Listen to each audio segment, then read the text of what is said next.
Assalamualaikum warahmatullahi wabarakatuh. Kawan, sebelum Anda memulai aktivitas hari, kita ikuti kajian Syarat Hikmah Dialog Fajar. Assalamualaikum warahmatullahi wabarakatuh. Alhamdulillah kawan, pagi hari ini ketemu lagi dengan saya Fitriana Ayu di program Dialog Fajar kerjasama dengan Pesantren Al-Quran Nurul Falah Surabaya. Sudah hadir di studio bersama kita kawan Ustadz Abdurrahim Hasan. Assalamualaikum Ustadz Rahim. Waalaikumsalam warahmatullahi wabarakatuh. Alhamdulillah, mantap. Ini jawabannya sehat ya Ustadz ya? Alhamdulillahirabbil alamin. Iya, ini terima kasih Ustadz sudah hadir kembali di Suara Surabaya. Ini selalu Ustadz Rahim mengajarkan kebaikan ini. Insya Allah. Iya Ustadz, ngomongin kebaikan juga. Pagi hari ini kawan, kita akan berdiskusi apakah kawan-kawan pagi hari ini sudah melakukan kebaikan? Kalau sudah melakukan kebaikan, apakah perlu dihitung? Nah, ini menghitung kebaikan. Selengkapnya monggo bersama Ustadz Abdurrahim Hasan. Ya, baik Mbak Ayu. Bismillahirrahmanirrahim. Alhamdulillahirabbil alamin wassalatu wassalamu ala asrafil anbiya wal mursalin wa ala alihi wa ashabihi ajmain. Asyhadu an la ilaha illallah wa asyhadu anna Muhammadar Rasulullah. Allahumma shalli ala sayidina Muhammad wa ala ali sayidina Muhammad fil alamin innaka Hamidum Majid.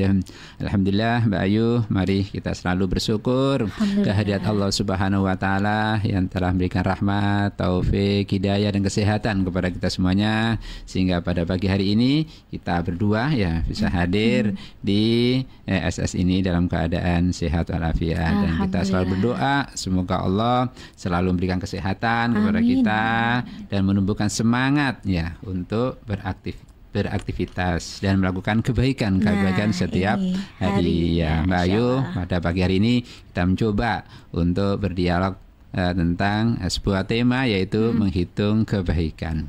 Jadi Mbak Ayu, sesungguhnya Allah Subhanahu wa taala itu sudah setiap hari ya memberikan nikmat kepada kita, yaitu baik nikmat kesehatan, nikmat rezeki ya, kemudian nikmat yang berupa waktu atau kesempatan, yaitu semua adalah nikmat Allah yang wajib kita syukuri. Nah, bagaimana cara kita mensyukuri? Ya, antara lain kita melakukan kebaikan setiap hari. Masya Allah. Jadi sahabat Rasulullah yang bernama Umar bin Khattab itu beliau memberikan nasihat kepada kita. Jadi hasibu anfusakum qabla an tuhasabu. Jadi hitunglah ya amal diri kalian sebelum kalian dihitung atau ditimbang amal kalian pada hari yaumul hisab nanti, yaitu hari perhitungan. Nah, itu adalah nasihat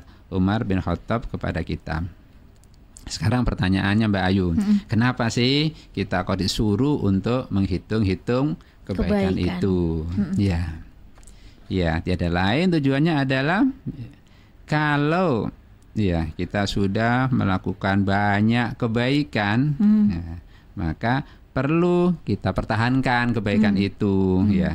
Apalagi kita tingkatkan kuantitasnya, kita persering, atau kualitas dari kebaikan itu juga perlu kita tingkatkan. Itu yang pertama. Yang kedua, tujuannya adalah kalau ada perbuatan atau perkataan kita yang kurang baik, nah, maka segera kita hisab, segera kita evaluasi, segera kita tinggalkan ya, dan jangan sampai diulang hal-hal yang kurang baik tadi itu. Nah, itu yang ketiga ya, berharap setiap hari kita selalu berbuat atau berkata yang baik dan positif dalam kehidupan kita sehari-hari. Nah, itu Mbak, tujuan kita menghitung kebaikan setiap hari itu. Mbak Ayu, Imam Ghazali dalam kitabnya Ihya Ulumuddin, beliau mengingatkan agar kita setiap hari meluangkan waktu untuk menghitung amalan-amalan perbuatan kita itu, baik berupa ucapan maupun berupa kegiatan yang kita lakukan sehari-hari. Ya, bisa dibayangkan mungkin seperti ini Mbak. seperti seorang pedagang ya, seorang pedagang yang ketika pada pagi hari seorang pedagang itu menjual dagangannya, ya, kemudian setelah habis jualan maka dia menghitung apanya, dihitung modalnya dan berapa keuntungannya. Ya. Apakah hari ini modalnya sudah kembali, kemudian ada keuntungan atau ada kerugian. Nah, seperti itu kalau seorang pedagang. Maka sekarang bagaimana kita itu? Jadi setiap hari ya kita harus menghitung apa yang sudah kita lakukan itu. Dan Mbak Ayu, sesungguhnya apa yang kita lakukan atau kebaikan-kebaikan yang kita lakukan dalam kehidupan sehari-hari itu ada 3, Mbak. Yaitu kebaikan yang berhubungan langsung dengan Allah Subhanahu wa taala. Ya, disebut dengan hablum minallah. Ada kebaikan yang berhubungan dengan manusia atau kita sebut dengan hablum minannas. Kemudian ada kebaikan-kebaikan yang berhubungan dengan makhluk lainnya. Nah, itu ada 3 itu. Kita coba untuk bahas. Yang pertama adalah yang berhubungan dengan Allah Subhanahu wa taala. Ya, yang berhubungan dengan Allah yaitu ya melaksanakan perintah-perintahnya. Jadi apa yang diperintahkan oleh Allah ya kita lakukan. Yang kita kenal dengan sebuah kewajiban ya atau wajib ya, seperti sholat fardu, puasa, zakat. Nah, itu adalah kebaikan yang diperintahkan oleh Allah Subhanahu wa taala. Juga ada kebaikan yang apabila kebaikan itu kita lakukan maka akan mendapatkan pahala ya. Tapi ketika kebaikan itu tidak kita lakukan maka kita tidak mendapatkan apa-apa. Yang kita kenal dengan apa itu namanya, Mbak? Sunnah. Ya, sunnah adalah satu kebaikan yang ketika dilakukan maka mendapatkan pahala. Dan ketika tidak dilakukan maka tidak mendapatkan apa-apa. Banyak sekali contohnya, ada sholat sunnah, ada puasa sunnah, ada infak atau sedekah dan sebagainya. Dan yang ketiga yaitu kebaikan yang berhubungan dengan Allah itu adalah kita melakukan kebaikan. Ketika kita melakukan kebaikan ya boleh-boleh saja tidak mendapatkan apa-apa. Kita tinggalkan juga tidak mendapatkan apa-apa. Yang dikenal dengan mubah kan gitu kan. Ya seperti kita olahraga, kita berlibur, refreshing, ya itu kan mubah, itu kegiatan mubah. Kalau nggak olahraga ya nggak apa-apa kan begitu kan. Kalau nggak berlibur juga nggak apa-apa kan gitu. Nah itu nama mubah, itu kegiatan yang boleh dilakukan dan boleh tidak. Nah itu adalah kebaikan-kebaikan yang berhubungan dengan Allah Subhanahu wa taala.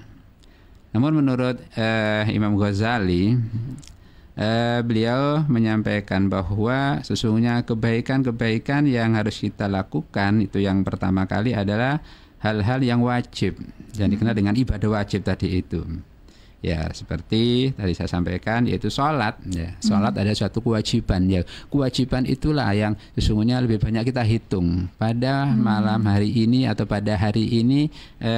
Kira-kira bagaimana sholat kita ini? Apakah sholat kita ini sudah kita lakukan dengan baik? Ya. Kalau sudah kita lakukan dengan baik, maka bersyukurlah kita pada Allah. Ya. Dan selalu berdoa semoga kita bisa melakukan secara istiqomah kan gitu kan. Nah, itu kewajiban yang kita lakukan caranya sholat. Kemudian mungkin kita juga mengevaluasi atau kita melakukan perhitungan apakah sholat kita ini sering kita lakukan ditunda-tunda ya atau tidak. Kalau ternyata kok sering kita lakukan ditunda-tunda, maka ya kita berusaha. Bagaimana berusahanya? Yaitu berusaha untuk melakukan tepat waktu kan gitu kan. Ya, as-sholatu ala waktiha. Sholatlah pada waktunya kan begitu. Atau kita coba evaluasi lagi, kita hitung lagi apakah kita ini sholatnya jarang-jarang atau bolong-bolong mungkin begitu. Ya, kalau seperti itu, ya maka diri kita harus kita paksa untuk melakukan sholat secara baik kan gitu. Jadi itu menurut Imam Ghazali, itu kebaikan-kebaikan yang kita lakukan yang berkaitan dengan kewajiban kita. Selanjutnya Mbak Ayu, ada yang kedua tadi itu, yaitu kebaikan yang berhubungan dengan manusia, berhubungan dengan manusia. Jadi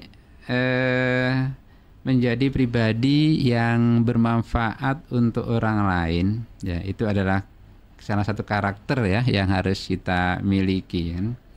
Di khairun nasi anfa'uhum linnas, baik-baik manusia adalah bermanfaat bagi manusia yang lainnya. Jadi kebaikan yang berhubungan dengan manusia itu kadang-kadang tidak harus dengan orang lain, Mbak. Bisa dengan keluarga kita sendiri aja, dengan keluarga sendiri.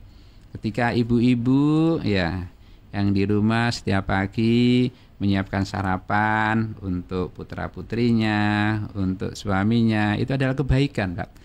Kebaikan yang dicatat oleh Allah Subhanahu wa Ta'ala. Jadi jangan menggerutu ya ibu-ibu yang di rumah ya ketika masak pagi-pagi yang lain masih tidur, mari sholat subuh tidur lagi, kita suruh masak kan itulah itu. Maka jangan itu. Niati, ini adalah sebagai ibadah yang dengan kita menyiapkan sarapan putra-putri kita, sarapan untuk suami kita, itu adalah sebuah kebaikan yang dicatat oleh Allah Subhanahu wa Ta'ala, yang dengan itu mudah-mudahan memberatkan timbangan nanti di akhirat. Itulah istri. Begitu pula sesungguhnya kebalikannya, kalau suami setelah sholat subuh mungkin kemudian setelah sedikit ngaji kemudian ke dapur ikut bantu-bantu, istrinya juga nggak apa-apa kan gitu. Itu juga akan mendapatkan pahala yang sama kan gitu. Itu melakukan kebaikan. Begitu pula anak-anak yang sudah agak besar ya, sambil melatih anak-anak untuk ikut memasak dan sebagainya, diajak oleh ibu-ibunya untuk membantu masak itu, dan katakan anak-anak ayo kita berbagi mendapatkan pahala kan gitu. Jadi itu kebaikan-kebaikan yang bisa dilakukan. Jadi tidak harus dengan orang lain, tapi dalam keluarga itu bisa menciptakan sebuah kebaikan-kebaikan yang menjadi catatan-catatan kebaikan dan menjadi beratnya sebuah timbangan itu kan itu. Karena sekecil apapun yang kita lakukan adalah akan dicatat oleh Allah Subhanahu wa Ta'ala. Ya, yang ketiga Mbak Ayu adalah kebaikan yang berhubungan dengan makhluk lain. Jadi kehidupan kita atau pergaulan kita dalam sehari-hari ini juga tidak terlepas ya dari berhubungan dengan makhluk Allah selain manusia, yaitu ada hewan mungkin begitu, ada tumbuh-tumbuhan dan lain sebagainya. Karena itu ya kita dianjurkan untuk melakukan kebaikan kepada makhluk selain manusia tadi. Dan sesungguhnya dengan begitu mudah-mudahan juga Allah akan mencatat ya kebaikan yang kita lakukan dengan makhluk yang lain tadi itu. Mungkin Mbak Ayu punya piaraan mungkin hewan yang bernama kucing ya, atau burung ya, kemudian setiap hari memberi makan burung atau kucing, itu adalah sebuah kebaikan juga Mbak, sebuah kebaikan yang kepada hewan itu. Jadi dengan kita memberi makan hewan tadi itu, Allah mencatat sebuah kebaikan-kebaikan. Bahkan Rasulullah itu menyampaikan pada setiap sedekah kepada makhluk yang memiliki hati atau jantung akan ditempatkan pahala kebaikan seorang muslim yang menanam tanaman atau tumbuh-tumbuhan yang kemudian dimakan oleh burung-burung atau binatang, maka baginya sedekah. Jadi ketika ada orang yang menanam tumbuh-tumbuhan kemudian dimakan oleh burung, menanam padi mungkin Pak Tani dimakan burung, itu adalah sedekah Mbak. Jadi sedekah. Malah kita marah ya Ustaz Rahim ya. Jadi sesungguhnya sedekah berapa sih yang dimakan oleh burung itu ya, nggak sampai 1 kuintal kan gitu. Nah itu Rasulullah makan demikian.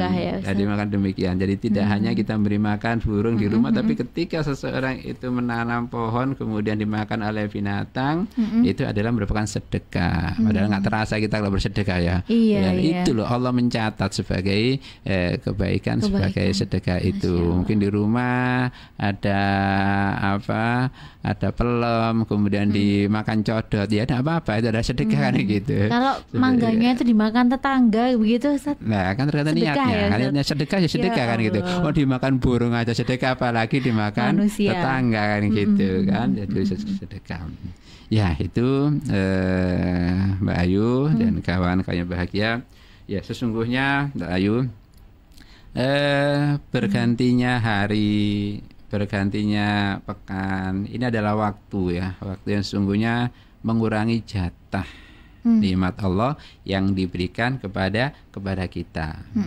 Dengan perjalanan waktu, perjalanan bulan adalah secara usia betul bertambah, tapi justru dengan itu maka semakin mendekatkan diri kita untuk dipanggil oleh Allah Subhanahu wa Ta'ala. Begitu kan pada dasarnya. Karena itu kawan, mari sebaiknya setiap hari kita perlu bertanya pada diri sendiri, pada diri kita, pada hari ini kita melakukan kebaikan apa kan gitu pada pagi hari ini. Karena itu ya selalu kita evaluasi diri kita ini. Karena dengan kita setiap hari menghitung kebaikan itu, maka kita akan bersemangat Mbak untuk meningkatkan kebaikan itu. Karena orang yang baik adalah orang yang hari ini lebih baik dari hari kemarin. Kan begitu kan. Yang kedua ya, dengan kita menghitung kebaikan-kebaikan itu, pelajaran bisa kita ambil adalah kita bisa berhati-hati dan sekuat tenaga untuk tidak melakukan perbuatan-perbuatan yang dilarang oleh Allah Subhanahu wa Ta'ala, sekecil apapun ya. Karena semua perbuatan kita akan dicatat dan menjadi bagian dari timbangan pada yaumul hisab nanti itu. Dan barang siapa yang mengerjakan kebaikan seberat zarah pun niscaya akan melihat balasannya. Dan barang siapa yang mengerjakan kejahatan sebesar zarah pun niscaya dia akan melihat balasannya juga, kan begitu kan Mbak? Ya, kemudian yang ketiga Mbak, terakhir adalah pelajaran yang kita ambil ketika kita setiap hari menghitung kebaikan kita itu adalah kita mensyukuri Mbak, mensyukuri nikmat Allah yang diberikan kepada kita setiap hari itu, sehingga kita mampu melakukan kebaikan dalam hidup ini. Gunakan sehatmu sebelum sakitmu, dan gunakan masa mudamu sebelum tuamu. Itu Mbak Ayu yang bisa kami sampaikan pada kesempatan ini. Dan mari kita selalu berdoa dan memohon kepada Allah semoga kita termasuk bagian dari hamba yang istiqomah melakukan kebaikan dalam hidup ini. Amin amin amin ya robbal alamin. Terima kasih Ustadz Abdurrahim Hasan mengajak pagi hari ini kita menghitung kebaikan kita ya kawan ya. Semoga kalau sudah melakukan kebaikan dipertahankan bahkan ditingkatkan, kurang lebih begitu ya Ustadz Abdurrahim Hasan ya. Dan semoga kita juga selalu berlomba-lomba untuk berbuat baik. Demikian kawan Dialog Fajar pagi hari ini. Saya Fitriana Ayu dan juga Ustadz Abdurrahim Hasan pamit. Wassalamualaikum warahmatullahi wabarakatuh. Waalaikumsalam warahmatullahi wabarakatuh. Program Dialog Fajar yang baru Anda simak kerjasama Suara Surabaya dan Pesantren Al-Quran Nurul Falah Surabaya, lembaga dakwah yang amanah, profesional, dan berbasis Al-Quran. Pesantren Nurul Falah mencetak guru-guru Al-Quran dengan metode tilawati dan tahfidz Al-Quran. Informasi dan pemberian donasi hubungi 031 828 1278 atau nurulfalah.org. Wassalamualaikum warahmatullahi wabarakatuh.